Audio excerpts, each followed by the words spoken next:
नमस्कार, स्वागत है आपका और मैं हूं आपके साथ लता। बड़ी खबर आपको बता रहे हैं। जी हां, अधीर रंजन चौधरी के टीएमसी के खिलाफ सख्त तेवर से अब सवाल उठने लगे हैं। जी हां, अब तमाम सोशल साइट्स पर लोग ये कहते नजर आ रहे हैं कि अब अधीर रंजन चौधरी बीजेपी की भाषा बोल रहे हैं, यानी कि अब बीजेपी में शामिल हो सकते हैं। तो बड़ी खबर आपको बता रहे हैं। जी हां, जिस तरीके से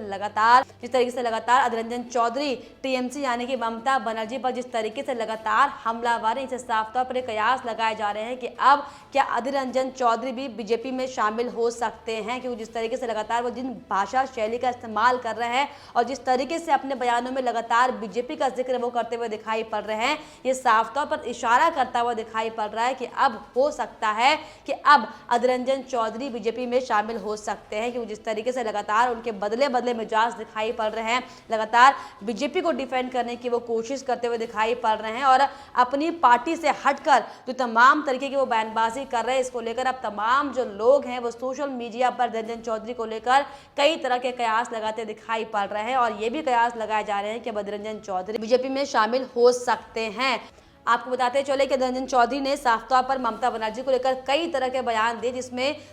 अधीर रंजन चौधरी ने यह कहा कि ममता बनर्जी नंदीग्राम सीट पर फंस गई हैं, उन्हें डर लग रहा है, इसलिए चुनावी पाखंड रच रही हैं। अधीर रंजन चौधरी ने यह भी कहा कि सीबीआई सीआईडी जांच करा ले, दूध का दूध और पानी का पानी हो जाएगा। जिस तरीके से लगातार ममता बनर्जी अपनी मामूली सी चोट को लेकर सिर्फ और सिर्फ माहौल बनाने के लिए चुनावी स्टंट करते हुए दिखाई पड़ रहे हैं, इसको लेकर तमाम विपक्ष के नेता ममता बनर्जी पर हालांकि हमलावर हैं, लेकिन जिस मूड के साथ, जिस दमखम के साथ अधीर रंजन चौधरी ममता बनर्जी पर एक के बाद एक जो प्रहार करते हुए दिखाई पड़ रहे हैं, उन जवाब को उन बयानों को देखकर साफ तौर पर यह लग रहा है कि अब अधीर रंजन चौधरी बीजेपी में शामिल हो सकते हैं। और इसको लेकर आपको बताते चले कि अधीर रंजन चौधरी ने आखिर ममता बनर्जी को लेकर किन किन बयानों को लेकर कई सवाल उठाए हैं। आपको बताते चले कि अधीर रंजन चौधरी ने साफ तौर पर ममता बनर्जी के जो आरोप उन्होंने लगाए थे बीजेपी पर, उस पर सवाल खड़े करते हुए साफ तौर पर यह कहा कि सहानुभूति हासिल करने के लिए सियासी पाखंड है। चुनाव से पहले उन्होंने यानी कि ममता बनर्जी ने नंदीग्राम में कठिनाइयों का सामना करने के बाद इस नौटंकी की योजना बनाई और सिर्फ सीएम ही नहीं बल्कि वो पुलिस मंत्री भी हैं। तो क्या आप मान सकते हैं कि पुलिस मंत्री के साथ कोई पुलिस नहीं थी? ये कहना है अधीर रंजन चौधरी का। और इसके अलावा उनका साफ तौर पर यह भी कहना है और साथ ही उनका ये भी कहना है कि बीजेपी के बदले तेवर से ममता बनर्जी घबरा गई हैं। तो बीजेपी का नाम इस्तेमाल कर आखिर अधीर रंजन चौधरी क्या दिखाना चाह रहे हैं? क्या आपको बीजेपी की पार्टी की चिंता हो रही है? क्योंकि जिस तरीके से आपको जो तमाम कांग्रेस के जो लीडर हैं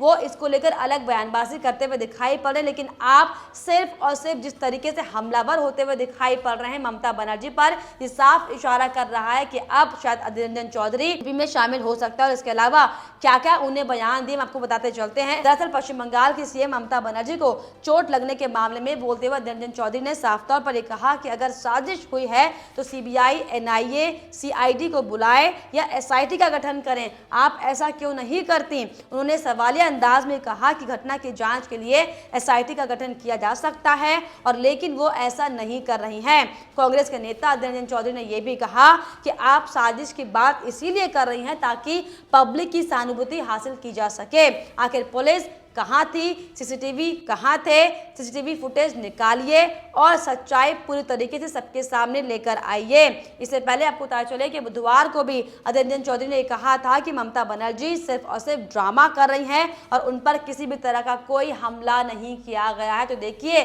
कैसे लगातार बीजेपी का डर लगातार बताते हुए दिखाई पड़ रहे हैं और जिस तरीके से तल्ख तेवर में वो अपने बयान दे रहे हैं, इससे साफ लग रहा है कि अब अधीर रंजन चौधरी बीजेपी की भाषा का इस्तेमाल कर रहे हैं, उन्हीं की तरह भाषा शैली का इस्तेमाल कर अपनी जगह बनाने की कोशिश लगातार वो कर रहे हैं। इसके अलावा आपको बताते चले कि वही ममता बनर्जी के खुद को ब्राह्मण कहने वाले बयान के बाद कांग्रेस के नेता अधीर रंजन चौधरी ने साफ तौर पर उन पर निशाना फिर से साधा और ये कहा कि ममता बनर्जी पहली बार ये साबित करने की कोशिश में लगी हुई हैं कि वो ब्राह्मण हैं। हालांकि पहले वो कहती थी कि मैं हिजाब पहनती हूँ, प्रार्थना करती हूँ, मुसलमानों की रक्षा करती हूँ और अब वो बदल गई हैं। पश्चिम बंगाल में भाजपा के आने के बाद वो ये साबित करने की कोशिश कर रही हैं कि वो भाजपा से कम हिंदुत्ववादी नहीं है। आखिर क्यों बार बार भाजपा का नाम अधीर रंजन चौधरी लेते हुए नजर आ रहे हैं, आखिर क्यों अपने हर बयान में वो बीजेपी को कोट कर रहे हैं। इसे साफ तौर पर तमाम तरीके की प्रतिक्रियाएं सोशल मीडिया पर भी सामने आ रही हैं, क्योंकि आपको ये भी बताते चले कि जिस तरीके से अधीर रंजन चौधरी को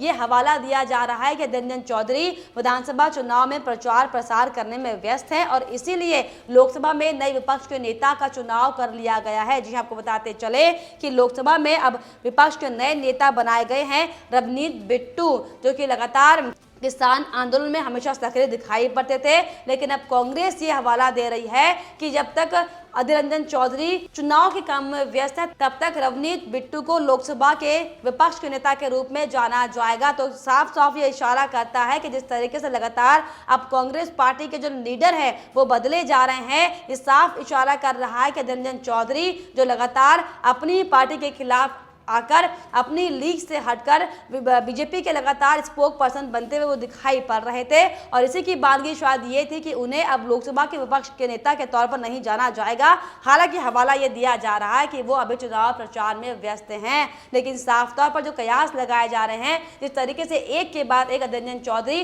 जो ट्वीट्स कर रहे हैं वो साफ इशारा कर रहे हैं कि अब बहुत बड़ा बदलाव हो सकता है कि कांग्रेस पश्चिम बंगाल में होने वाला है, क्योंकि जिस तरीके से सरगर्मियां लगातार दिखाई पड़ रही हैं ये साफ बताता है कि अब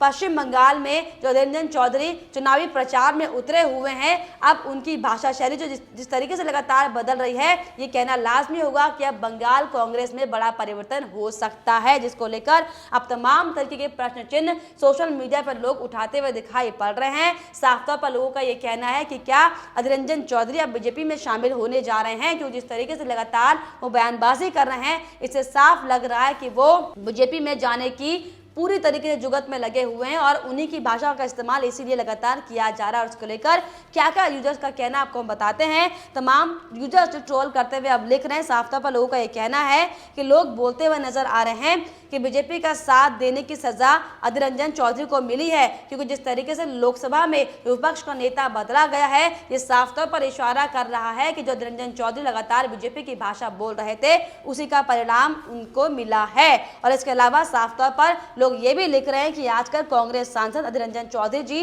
कांग्रेस के प्रवक्ता के साथ साथ भाजपा के प्रवक्ता की पद की भी जिम्मेदारी संभाल रहे हैं और इसीलिए कभी कभी उन्हें पता नहीं होता कि बयान किस रूप में देना है। तो देखिए किस तरीके से लगातार अब लोग ये सवाल खड़े कर रहे हैं, क्योंकि जिस तरीके से पश्चिम बंगाल में चुनावी सभा के दौरान, चुनावी प्रचार प्रसार के दौरान जिस तरीके की भाषा का इस्तेमाल अधीर रंजन चौधरी करते हुए दिखाई पड़ रहे हैं, लोकसभा के बड़े नेता वो माने जाते थे, लेकिन अब जिस तरीके से ममता बनर्जी पर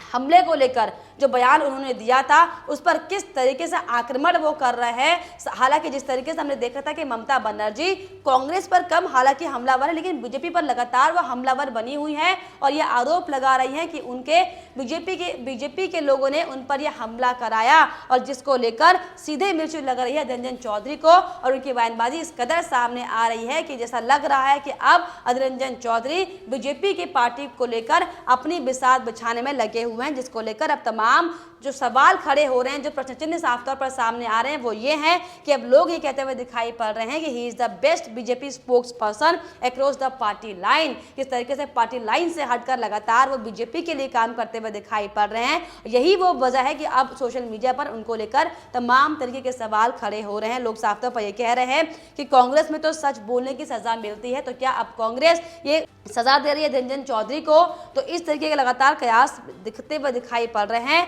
और लोगों का साफ तौर पर कहना है कि पश्चिम बंगाल में ये भाजपा का स्टार प्रचारक है। और वहीं एक और यूजर्स ने साफ तौर पर लिखा कि looks like he might be joining BJP very soon. देखिए लगातार अब लोगों की प्रतिक्रियाएं जो सामने आ रही है साफ तौर पर रंजन चौधरी के बयानों के बाद है, क्योंकि जिस तरीके से एक के बाद एक सिलसिलेवार तरीके से जो कांग्रेस पार्टी में जो बदलाव की स्थिति नजर आ रही है, पहले रंजन चौधरी लगातार बीजेपी को डिफेंड करते हुए दिखाई पड़ रहे हैं और उसके बाद जिस तरीके से लोकसभा में विपक्ष के नेता का चेहरा बदल दिया जाता है, तो साफ तौर पर इशारा करता है कि अब कुछ बड़ा परिवर्तन कांग्रेस में होने वाला है, जो कि ये होगा कि अब अधीर रंजन चौधरी बीजेपी में शामिल हो सकते हैं, जिसको लेकर तमाम तरीके के कयास भी अब लगाए जा रहे हैं। जिस तरीके से लगातार अब लोग भी अधीर रंजन चौधरी पर कई तरह के सवाल खड़े कर रहे हैं, उनका साफ तौर पर यह कहना है कि कांग्रेस नेता अधीर रंजन चौधरी बोले, नंदीग्राम में मुश्किल देख ममता कर रही नौटंकी, लेकिन जैसे कांग्रेसी चमचे ममता का पक्ष लेते हुए दिखाई पड़ रहे हैं, वो पहले अपने नेताओं से पूछ तो ले कि आखिर क्या बोलना है। तमाम तरीके के सवाल अब अधीर रंजन चौधरी को लेकर खड़े हो रहे हैं। हालांकि जिस तरीके से लगातार पश्चिम बंगाल में जो सरगर्मियां तेज हैं, लगातार जिस तरीके से चुनावी जो हवा चल रही है, जिस तरीके से लगातार एक के बाद एक जो हथकंडे सामने आ रहे हैं, फिर चाहे वो ममता बनर्जी की ही हम बात कर ले, कि जिस तरीके से लगातार ममता बनर्जी कहते हुए दिखाई पड़ रही हैं कि बीजेपी ने ये हमला करवाया है। हालांकि जो सोशल मीडिया पर जो वायरल वीडियो हो रहा है, उसमें साफ तौर पर दिख रहा है कि ममता बनर्जी एक मामूली से लोहे के खंबे से टकरा गई थी और उस खंबे को लेकर ही शायद उन्हें लगातार दिक्कतें हो रही हैं और अब उसी पर लगातार हो सकता है कि वो कार्रवाई की बात कर रही हो, क्योंकि जिस तरीके से लगातार वो चुनाव आयोग से तमाम तरह की शिकायत करते हुए दिखाई पड़ रही हैं। ये साफ तौर पर इशारा करता है कि ममता बनर्जी पूरी तरीके से बौखलाहट में आ चुकी है। हालांकि उन्होंने ये कहा है कि अब वो व्हीलचेयर पर बैठकर चुनावी प्रचार करेंगी, लेकिन उनके बयानों के बाद जिस तरीके से अधीर रंजन चौधरी को जो मिर्ची लग रही है, वो सवाल उठना लाजमी, क्योंकि जिस तरीके से लगातार अधीर रंजन चौधरी एक के बाद एक बयानों का जो डिफेंड करते हुए दिखाई पड़ रहे हैं, लगातार अपने बयानों में जो बीजेपी का जिक्र करते हुए दिखाई पड़ रहे हैं, ये साफ इशारा करता है कि अब कांग्रेस को बड़ा झटका लग सकता है, क्योंकि उनका एक और बड़ा नेता बीजेपी में शामिल हो सकता है। फिलहाल इस पर आपकी क्या राय, हमें कॉमेंट बॉक्स में जरूर लिखिएगा। साथ ही साथ हमारे चैनल को सब्सक्राइब करना भी ना भूलें।